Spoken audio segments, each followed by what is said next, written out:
আমি তিৱা অফক'ৰ্চ আমাৰ পিন্ধিবলৈ মেখেলা চাদৰ নহয় জস্কাই ফাস্কাই নাৰা কাচক লগা হয় আমি তিৱা অফক'ৰ্চ আমাৰ বিহুত চাহ পিঠা পনা নহয় ৱা মিছাম আৰু চু লাগিবই কিয়নো ৱা মিছাম আৰু চু মেইন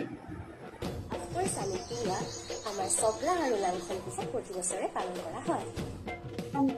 অফক'ৰ্চ আমাৰ ভৈয়ামৰ দিয়াসকলে অসমীয়া ভাষাত কথা ক'লেও গা আৰু খালুং বুলুং শব্দকেইটা ব্যৱহাৰ কৰে যেনেকৈ তই গা কি কৰিছ মই ভাত খালোঁ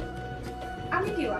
অফক'ৰ্চ আমি গৌৰৱ কৰোঁ তিৱা বুলি কিয়নো আমাৰ জোনবিল মেলা আছে য'ত বিনামূল্যত বস্তু পাব পাৰি লগতে বিনিময় কথা যি অতীজৰে পৰা চলি অহা জীয়াই ৰাখিছে আমাৰ তিৱা জাতিটোৱে গতিকে আমাৰ গৌৰৱ জোনবিল মেলা আমি তিৱা অফক'ৰ্চ আমাৰ কাৰণে গাহৰি মে তাকো শুকুতা আৰু লাই পাতৰ লগত আমি দিওঁ অফক'ৰ্চ আমাৰ প্ৰতি 5 বছৰে মূৰে মূৰে য়াংলি আৰু ৱানছৰটো পালন কৰা হয় আমি তিৱা অফক'ৰ্চ আমাৰ কাৰণে গাহৰি পেটুৰ ভাজি